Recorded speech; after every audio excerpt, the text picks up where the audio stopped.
Волонтеры Коми регионального отделения «Единая Россия» передали продуктовые наборы персоналу Сыктывкарской поликлиники номер 3. С инициативой поддержать врачей ранее выступили депутаты Госсовета Коми и вместе с активистами собрали несколько коробок чая, кофе, печенье и другие сладости. Это знак уважения к труду людей, которые борются за жизнь наших соотечественников, наших жителей нашей республики. И зачастую жертвуя своим здоровьем, а иногда даже своей жизнью. Продуктовый набор активисты волонтерского центра совместно с Сыктывкарским местным отделением и его секретарем Анной Дю передали главному врачу 3-й поликлиники Наталье Сукаруковой.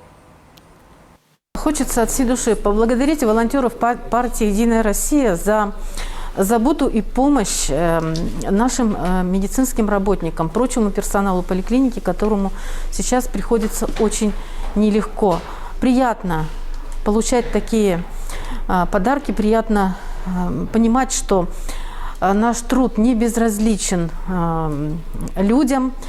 И еще раз вам всем огромное спасибо.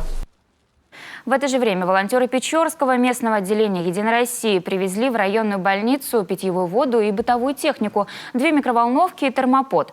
Добавлю, волонтеры партии помогают медикам с самого начала пандемии, закупают маски и халаты, доставляют в больницы городов и районов Коми воду, еду, средства гигиены. В апреле в рамках акции «Спасибо врачам» Сыктывкарской поликлинике номер 3 передали 2 автомобиля, которые медики используют для выездов к пациентам. Кроме того, волонтеры «Единой России» помогают и населению, особенно пожилым гражданам. Привозят на дом лекарства и продукты, выгуливают собак, выносят мусор.